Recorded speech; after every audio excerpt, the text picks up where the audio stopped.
Gary, you dirty, dirty dog. We found our Johanna. Sorry, you just rang your friend Guy Garvey from Elbow. Dame Emma Thompson turns up at the end. Chloe, it's the role she was made for. Welcome back to Prime Video Club with me, Hazel Hayes. Now, if you think you'd like a mix of movies, music, the Midlands, and an actress best known for her role in the brilliant Booksmart, then I think you will love How to Build a Girl. What do you do when you build yourself? Build up and tear down, till one day you're just you. Coming up, we take a trip behind the scenes. We get a video visit from none other than Beanie Feldstein herself. Another one from Alfie Allen. But now we have prolific writer and screenwriter Caitlin Moran. Hello. She's straight in. She's dancing her way into this show. Caitlin, I'm going to throw something at you straight away. 20-second synopsis of the film, please. Johanna Morgan is a fat, funny, clever, noble girl living on a council estate in Wolverhampton who sees her only way out to fame and fortune and having sex with a man who's got a car is to become a music journalist. But in order to be a music journalist, she needs to be evil. Will she stay evil or will she have some kind of redemption? You get to find out. That was incredible. I have to comment on the cast across the board. Beanie and Alfie Allen, Paddy Considine. You've got Dame Emma Thompson in there. Sharon Horgan. There's who am I missing? Michael Sheen. Who else we've got in there? Lucy Punch, Jamila Jamil, Lily Allen. With that, so that I got this conceit of the God wall, because I think when you meet any teenage girl, how you find out who she is you go in her bedroom and every girl has a wall that's covered with her heroes and the things she loves. And that's where she's assembling the blueprint of who she's going to be. That's how she's going to be an adult woman, by taking bits of all these things and turning it into herself. I like to give myself a damn good wuthering. And so I was like, well, let's have all of my heroes, her heroes, on the God wall, and then let's cast them with my real life heroes now. And I love that her heroes are Sigmund Freud and Sylvia Plath. You have to die. Got some good tips on how to do it. But then she finds rock and roll, and that's like this whole new sort of religion almost for her. At 9 p.m. last night, rock and roll meant nothing to me. By midnight, it was the most important thing. But she almost turns away from her original heroes, but comes back and kind of amalgamates the two. So now she has this wonderful love of rock and roll, but she also has the original heroes that were there in literature and books that got her through the tough phases. You know, so much 19th century literature is so much more relatable to me than most modern literature, because it's about poor girls who have no connections in the world. They're usually plain and ugly. They're written by women, and they just, by doing stuff and being useful and believing in themselves, they go out there and change their lives. They're Anne of Green Gables, they're the Brontes. So that was why that God wall's there. It's like you can have your heroes from everywhere all at the same time. And by taking these people and imagining what they'd say to you in moments of crisis, that's how you get through your early life. I'm dying.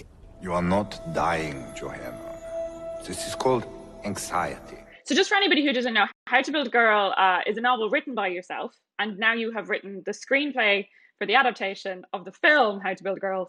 How does that feel? First and foremost, it feels amazing. I had never written a script before, so most of writing the screenplay was trying to work out how the software worked, and then having to learn that when you're writing a novel or you're writing journalism, it's all about what you think and it's all about the words. But I learnt that actors do face acting with their faces, and sometimes you need to leave a little gap in the script so they can do face acting with their faces. Great. Well, it's good to know. Good to hear it from the pros, you know. So yes, you have been writing from a very, very young age, and our wonderful protagonist in the film, Johanna, is also a writer, and based on you, I believe. I would say about 80% of it is stuff that happened to me, and 20% is just kind of going, oh, the story would be better if I do this.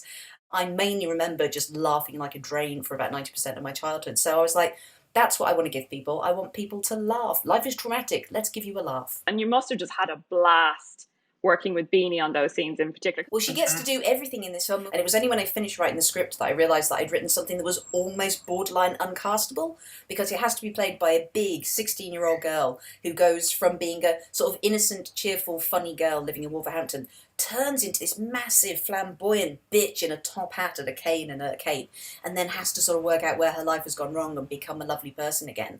And how are you going to find someone who can play that? She's in every scene. It's a huge and chunky role to get your head around. Yeah. And in the end, it was the producer saw an early screening of Booksmart and just rang me and went, "We found our Johanna. Like, Beanie Feldstein can do everything." Here she is to tell us a little bit more about her role in the film. The thing that enticed me to take on the role of Johanna was Caitlin Moran's writing. It's so passionate and feminist and hysterical and heart-wrenching. And the character of Johanna goes on such an incredible journey throughout the film that I was so kind of nervous and deeply excited to tackle. Johanna Morgan is dead. This is the legendary Dolly Wilde. In order to learn the Wolverhampton accent, I knew I had to actually go to Wolverhampton. So I moved to Wolverhampton and I worked in a store and I spoke in the accent from the moment my shift began to the moment it ended. I'm Johanna Morgan. I have an interview for the job. Hot, young, gunslinger. Whether I knew how to say a word or not, I just had to keep talking in the accent. And it was a very special kind of experience that I'll never forget. The role that music plays in the film, it's huge. It's as much a character as anybody else. She's obviously on the music scene. She has her musical awakening, I suppose, when she goes for her first gig. And then from there, it just snowballs. Totally. Well, that's what it's like when you're that age. I can remember when I discovered music at the age of 16, I was listening to John Peel's radio show late at night. And it was like someone had like opened a door in the middle of this boring grey street that I lived in and showed me this whole other world. It's like Narnia, rock Narnia. You're like, yeah. Take me into this world where people sing these songs and people are up all night and screaming and shouting. Yeah, absolutely. And it does play a huge role. And I think I halfway through I went, this is a brilliant soundtrack. And then my favourite piece of music in the whole thing, because the love of Johanna's life is this rock star called John Kite, and he writes these beautiful singer-songwriterly songs. We had to get someone to write an original song for him. So I rang my friend Guy Garvey from Elbow and went, could you write a song for our movie? You just rang your friend Guy Garvey from Elbow. You just absolutely threw that in there. Just a little chat. And he sent over within 2 days this beautiful song, which we get Alfie Allen to sing. He's got such a beautiful voice.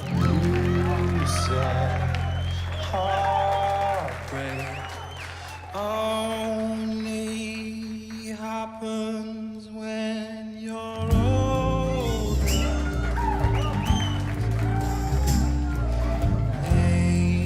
Angels don't put the angels to bed. And it's okay to lie. I had no idea Theon Greyjoy could sing. Who knew? They should have introduced it in Game of Thrones. I've done a lot, haven't I? Things I never imagined myself doing. So, Caitlin, next up we have a little challenge for you, and here to introduce it is Alfie Allen himself. Hi, Caitlin. As an ex-music journalist, would you be able to tell me which of these bands are genuine bands from the 90s and which are fake? Long Pigs. Yes. Oh God, actually this is an amazing fact. Okay, so Crispin from Long Pigs then did a solo project which never released anything called Mayonnaise, and in the film, Paddy Considine's band is called Mayonnaise. Mayonnaise, that's huge trivia! Gorky Zygotic Monkey. They are true, they are real, they are a fact. The Candied Crabs. No. Super Furry Animals. Yes, they again are Welsh. And they officially did the song with the most swearing in ever. Their song, The Man Don't Give Up, I think has 174 in it, and that's officially in the Guinness Book of Records as the most sweary song of all time ever. It's a great song, I hugely recommend it, but not when the kids are in the car. Wow, you're amazing. I just want to listen to you tell facts about things all day. I'm so shocked. Okay. Grandma's Goatee. I don't think they exist, no. You're nailing this. You're absolutely nailing this. Dean Gaffney's Gaff. No. I wish that were real, though. They'd be very blokey. They'd be very Fronted blokey. by Dean Gaffney, I'm imagining. And only Dean Gaffney. Like, kind of, it's a Dean Gaffney concept. Four Dean Gaffneys is what I'm trying to say. I love it. Acting is not my only skill. Regular Fries. Yes. David Devant and his spirit wife. Yes, they were a band too. The first question that everybody would always ask them was, where's your spirit wife? Is she on drums? And he'd have to explain that it was a title in conceit and not actually a description of the lineup. He should have got some drumsticks and strings. Oh my God! And done it. They would have been so much He more missed a trick. successful. 10 out of 10, Caitlin. I think we can safely say 100% knocked it out of the park. Let's talk about all the things that are usually terrible about films that are set in the rock scene. So I have never yet seen a convincing rock star in a movie. It's always the same guy. He's always wearing leather trousers, shades, Like, he's a bit hopeless and a bit messed up and like a bit stupid and stuff. And those weren't the rock stars that I was hanging out with when I was 16. These were all really beautiful working class boys who were like self-taught, who you'd sit in the pub with, and they treated me like a sister. What you presume if it was a story about a teenage girl going into the music industry was that she'd be swept up in this horrible world of kind of rock star pigs being really abusive. And they're not. The rock stars were really sweet and kind and looked after me, and I wanted to put that in a movie. Baby, I think we are both in the business of putting wishes in bottles. I mean, that's the whole business we're in. Because I have to admit, I was watching it and thinking at points, is this okay? You know, she's 16, she's gone abroad, she's in a hotel room with some guy she doesn't know. And yeah, he's being lovely and he slept in the bath and let her have the bed. And I'm sure this absolutely happened. It's just, I think you're almost bracing for impact. But right, so many people have said that. They're like, this is going to go wrong, isn't it? Like, something awful's happening. But like, isn't that so interesting? Like, we're so braced for awful things to happen to girls. And that was something that I really wanted to do in the movie, to just go, look, she gets into pickles and scrapes, but they're all her own problem, and she finds her way out of it. Like, she's not going to be victimised. Because we need to see girls who don't get traumatised. It's so important in movies. Thank you so much. It's so nice. Yeah, it's something I've been seeing a lot of as well in the horror industry, is like a real push to create scripts and stories that in which a woman does not get in any way attacked or violently molested or abused. And it's actually quite hard to come by. Why do we keep doing this to girls? Let's just have a girl in there who's funny and noble and silly. And like, you know, the worst thing she does is just turn into a bit of a bitch. I want to have sexual intercourse with someone who has a car. It's refreshing as well that she's very sexually independent. Well, the whole thing, it's like when we talk about, and also when we depict sort of like young girls sort of like coming into their sexuality for the first time, it usually has to be that like she's taught what sex is by someone older, like the sex happens on her. And that's why it's really important for me that in the movie, before we ever see her get off with anybody, she's talking about masturbating. Like, kind of like, teenage girls know about their sexuality. They know where their genitals are. Like, they don't need to have it pointed out to them by some old guy. They're like sitting there going, I'm ready to take these things out on a journey. Like, kind of, let's go and be a lady sex pirate. And that scene is nice because her brother sort of interrupts, knocks at the door, and she's like, oh, I'm busy, you know, and you don't see that much. You get absolutely, I think you've kind of turned a lot of tropes on their head. So we started on this movie before Fleabag, you know, before Amy Schumer, before Girls, like kind of when no one was talking about female masturbation at all. And the way that I've always worked in everything that I do is I make a list of the things I haven't seen. Like that. And if anybody out there wants to be a writer or wants to be creative, I think we often think, oh, if I want to join that industry, I've got to make movies like that or TV shows like that or write something like that. And that stuff already exists. You're trying to push your way into a wall that's already been built. Turn to this side and go, what hasn't happened yet? What hasn't existed yet? What am I missing? What am I thirsting for? And it takes you a while to get your head into that. But once you start writing a list of all the things you haven't seen in a movie, suddenly you will spend your entire life trying to get halfway through that list. Like, women are underserved. We're working class people are underserved. People of colour are underserved. The LGBT community is underserved. And as soon as you start writing a list of what you haven't seen those people do, your work is endless.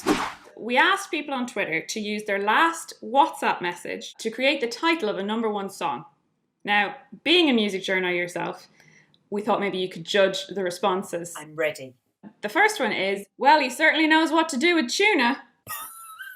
I like to imagine that that's a novelty single by a cat that's managed by Simon Cowell, and it's #1 for about 6 weeks. That's the big... Becomes a jingle for a well-known cat food brand. Absolutely. This is huge that he got involved, and I'm not sure what happened here. Gary Lineker tweeted, Leicester... Gary, you dirty, dirty dog with your swears. Don't do the swears. Does he mean with the football or in general? Well, we've got to presume it's a football thing because it's Gary Lineker. I'm saying this could be the rival to Three Lions. We haven't had a new football song for a long time. It's very British that it would be about football going wrong. And about a team that are failing and losing a huge amount of money. So, yeah, I think it's going to be amazing. Wow, well, what a shocking end to that segment, which we don't really have a name for, but it was titles of songs from WhatsApps. Well, you've done very, very well. I'm ever so proud, and you were a real trooper. Oh, it's been so lovely. It's just basically been mucking about, hasn't it? And the greatest thing that humans can do is just muck about, because art is just mucking about. Everyone at home was like, oh, crap. I should have done art.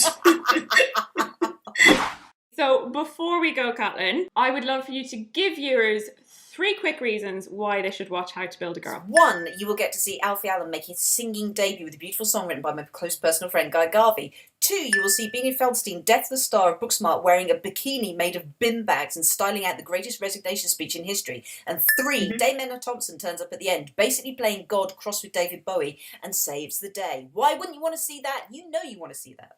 God crossed with David Bowie, it's the role she was made for, and you did it. She is gold. You are gold. This was so fantastic. Thank you so much for joining us today, Caitlin. Honestly, this has been so much fun. And to everyone at home, don't forget to like, comment, subscribe, do all the things. I will be in the comments saying hello as well. And just get involved in Prime Video Club. Let Caitlin know how much you love the film. As soon as it is out, go watch it on Prime. And have a great day.